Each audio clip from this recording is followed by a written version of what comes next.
Welcome, creative adventurers. I'm so glad you stopped by today. My name is Debbie Cohn with Cohn Designs. This is week 2 of my summer Scrappy Sizzler Quilt Along. It's free. I hope you'll continue watching for the rest of the Quilt Along over the next 2 months.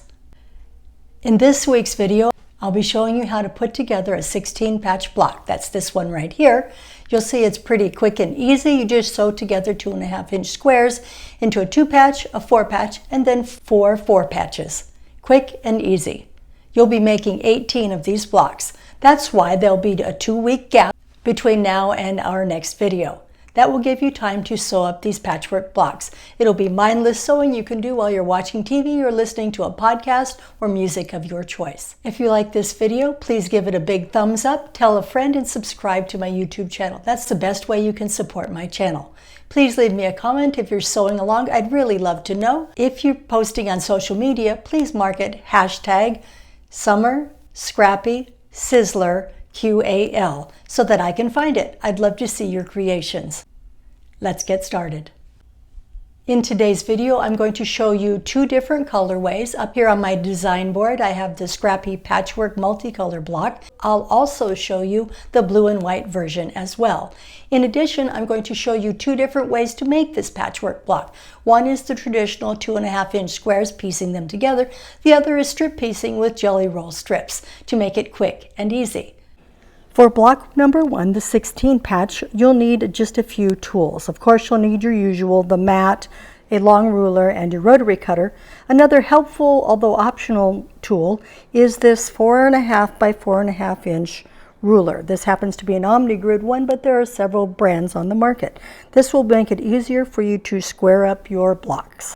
Again, it's optional, not necessary. I'll show you how to use it though. Here are several examples of different size and shape fabrics that you could use to cut your 2.5 inch squares. One, of course, is to just use some extra yardage you had laying around like that. You could use a jelly roll strip, leftover piece like that. You could use leftover binding. If you use 2.5 inch binding like I do, you could use that. You could use a charm square like that. You could use leftover cutoffs from long arm quilting. You could use a layer cake square like this. A couple things to be on the lookout for is if you use charm squares like this, or you use jelly roll strips like this that have pinked edges, you'll want to double check the measurements, either using your mat or using a ruler. I'm going to lay my ruler on the strip and look to see where the peaks and valleys of the strip are. It does make a difference. So for this one, it looks like the peaks are on the outer edge, so I would be good to sew just to the outer, the mountaintop, so to speak, of the jelly roll to get the accurate size for my blocks, because they'll need to be chopped up into 2.5 inch pieces. You'll want to check your charm square as well. Here I'm going to show you how to do it using the mat. Just line it up on the mat. This happens to be, I'm going to put my peak at the 14.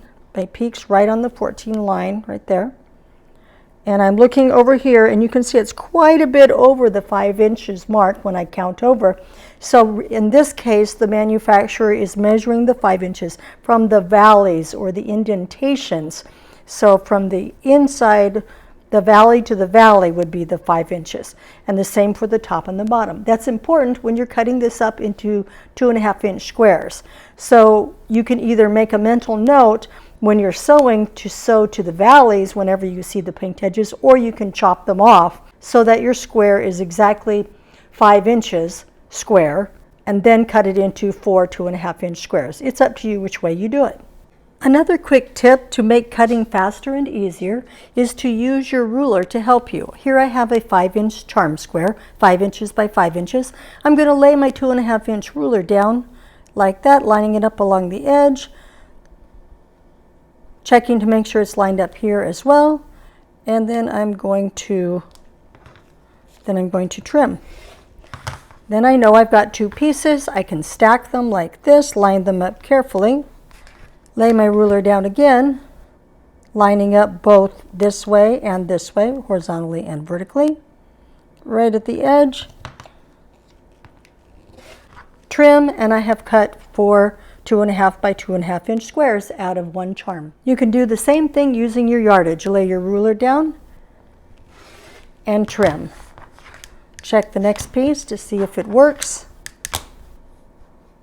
And this piece is not quite usable, which is probably why it was in my scrap pile. It's just a tiny bit short. I think I'm not going to use it. But that's okay. I've got plenty more where that came from. As you can see here, I have a big pile of jelly roll strips and extra leftover binding. One way to speed up cutting up all those squares that you'll need for the quilt is to stack some jelly roll strips and cut them down into squares. Or you could do the same thing with layer cake squares or charm pack squares. That will really speed up your cutting, and you just use a ruler and chop them right up.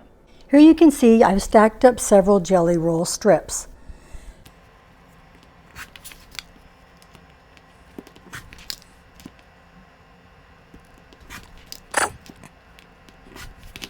So remember that if you happen to stack your jelly roll strips in stacks of 4 and you cut them down into the 2.5-inch squares, then 4 stacks will give you enough for one entire block. But you may want to mix it with other strips and other squares so that you have a bigger variety in each block. Or you may want it to be only the same squares for one block and another set for another. It's totally up to you how you do it. I prefer more variety, so I'm going to mix these squares with other squares that I've already cut.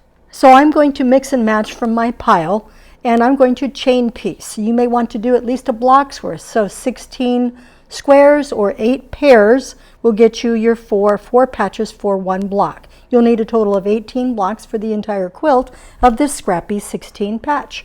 You want to sew them in groups of 2 and then put those together into a 4 patch.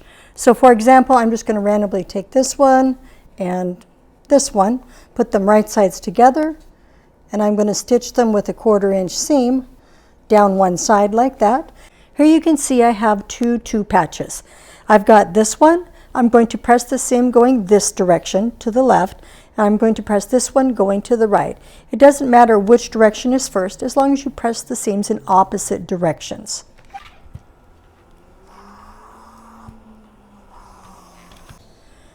Now you can see this one's going one way, and there we go, and this one's going the other way. So now when we lay them right sides together, they will go in opposite directions, and we're going to nest the seams or snug them up to each other.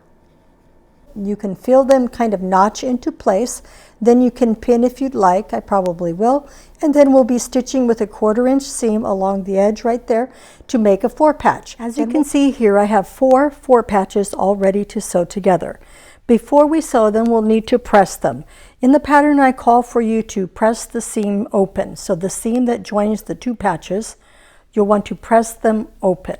The reason for that is that it will reduce the bulk in the overall block. So let's press them and then stitch the block together.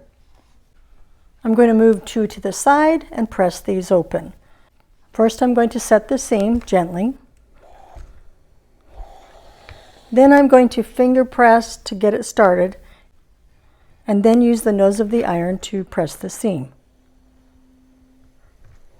And do the same for the other 3. Before we stitch the 4 patches together, we'll need to square up the 4 patches. I strongly encourage you to do that first rather than waiting to square up the entire block. This way your blocks will be more accurate. So there's 2 ways to do it. One is to use a square ruler, 4.5 by 4.5-inch ruler. If you don't have that ruler, I'll also show you how to square it up using just the regular ruler and your mat. So you lay the 4.5-inch ruler on there. You want to make sure that there's the same amount of fabric over the edges if necessary, and you can line up the lines on your ruler with the seams on your block.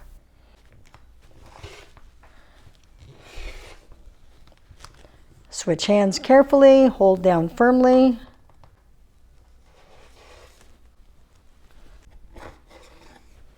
And there we go. There's one all ready to sew. The second way to square up your block is to use a ruler and a mat. All you do is you lay your block down. Here I'm putting at 1 mark. I count over 4.5, 1, 2, 3, 4.5, and I can see that it's over just slightly. That's okay. I'm going to adjust it horizontally so that there's an equal amount off of each side, and then I'm going to trim Turn it around. Now this time I'm lining it up with the actual mat line right there. Laying it down and trim the excess on this side. That will ensure that we've taken off the same amount off of each side so the block isn't wonky. Like that. Now we're going to do the same on the other two sides of the block. Again, I'm looking to see if it's an even amount on both here and here. I'm going to trim and then rotate the block. This time lining it up with the mat line right there. And just a sliver to trim off right here. Okay, I'll repeat this process for the other two blocks, and then I can begin sewing the 4 patches together. You can see here I have my 4 patches. I have squared them up and I'm ready to sew them together. So I'll do one set like that. I'm going to stitch a 1/4 inch seam along one side. The same for the second pair. Stitch a 1/4 inch seam along one side. And I'll come back and show you the last step. Here you can see I have sewed the double 4 patches together. All I need to do is press them, and then I can do the final seam for the block. I'm going to press one seam going this way and the other seam going the opposite direction this way. Just like before, the theory is that when we sew them together, we can nest the seams. And here's where I recommend pinning. Even if you didn't pin before, I recommend that you pin at each of the intersections. And because you press these middle seams going the opposite directions, I would start here, pin in the middle, nest those seams, and then match these other two. Because these are open seams, you can match them carefully and pin at least in 3 spots, and perhaps at each end as well. That will give you the most accurate block. Here you can see I've pinned the 4 patches together, and I'm going to stitch with a 1/4 inch seam right down the center.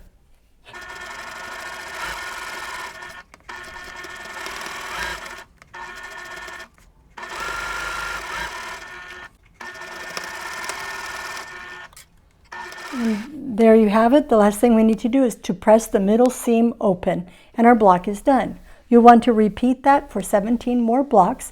Again, chain piecing is your friend. You can do this and sit and mindlessly do it while you're watching TV or listening to a podcast, and it will go quick and easy. Here is the block all ready to be put into the quilt. Okay, now I'm going to demonstrate the strip piecing method. This helps you speed up the cutting and the sewing of your 4-patch units. In this case, I'm demonstrating it using all blues because I am making a second quilt that's just blue and white. So if you're using strip pieces, that would be jelly roll strips, 2.5 by width of fabric. I recommend that you subcut your strips down into about 10.5, more closer to 11 inches, so that you'll get more variety in your patchwork squares. The first thing you'll want to do is to cut a straight edge along here. You get a clean edge, line it up on your mat. Make sure all your strips have a clean edge. And then I would count over about 11 inches and then subcut. This gives you a little bit of wiggle room when you're sewing your 4 patches. Okay, I have my strips. Now I'm going to sew them together in a strip set. I'll take 2 strips, lay them right sides together, like this. You'll notice I have double sets because I had folded my jelly rolls. But we're going to match up the jelly roll strips right sides together like this. We're going to stitch a 1/4 inch seam along one long edge of both of the strip sets. Then we'll press it. It doesn't matter whether you press open or to one side, and it doesn't matter which side in this case because they're all medium or dark prints. And then you'll sew the 2 double strips together to make one 4-strip unit. Here you can see I have my 2 strip units right here. I'm going to sew these right sides together and join them into a 4-strip unit. If you'd like, you can finger press at this point, or you can wait and iron the entire thing. It's up to you. I'm going to gently finger press just ever so slightly. Now I'm going to join the 4-patch units. I'll put them right sides together and stitch with a 1/4 inch seam all along one side. When you're pressing the 4-strip unit, you'll want to press the seams so that they're all going the same direction. The reason for that is because you're going to be cutting them into smaller sections and flipping 2 of the 4 around the other direction. That way the seams will nest when you stitch it back together. Let me show you what I mean. So the first thing you want to do is set your seams, just gently, like this. And the last one. And then pick a direction and press them all that same direction, whatever is easiest for you. I think I will go from right to left, this way. And then flip it over and press again. Now it's ready to trim and then subdivide into our smaller units. Here you can see I need to trim them up. I want to make sure I have at least 10 inches or even just a tiny bit over, at least 10 inches of a strip unit. So I'm going to trim it on the edge here, and then I'm going to begin subcutting. I can use my 2.5-inch ruler to make it quick and easy. Line up the edge and just begin subcutting. You're going to subcut this into 4 pieces, 4 2.5-inch by 8.5-inch pieces.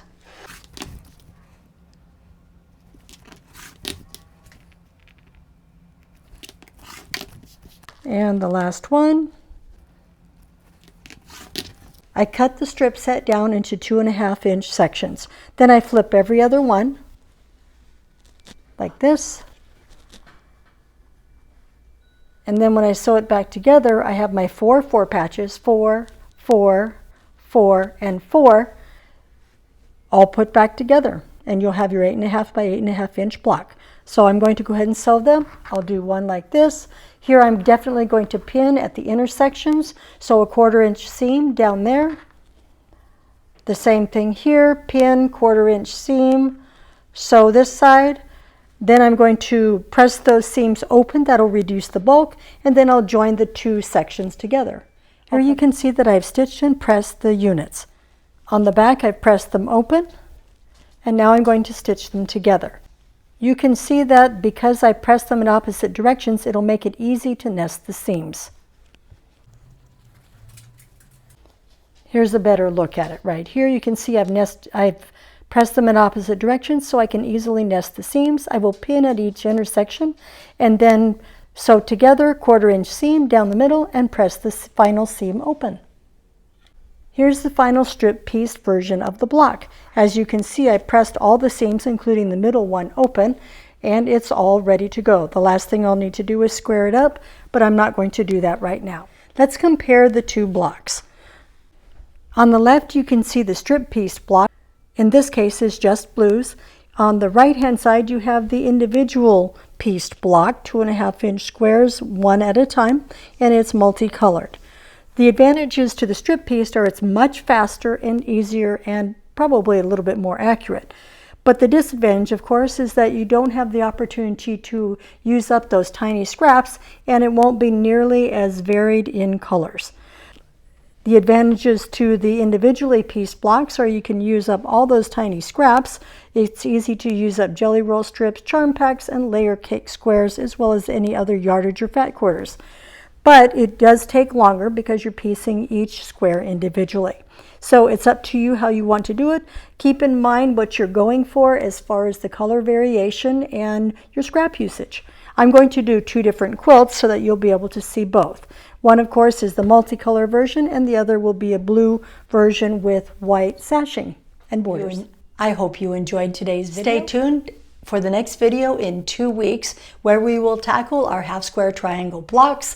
I'll be showing you the designs for block number 2, 3, and 4 half square triangle blocks. If you like this video, please give it a big thumbs up and subscribe to my YouTube channel. Tell a friend and join me again for the next installment in the Summer Scrappy Sizzler Quilt Along. Thank you for watching.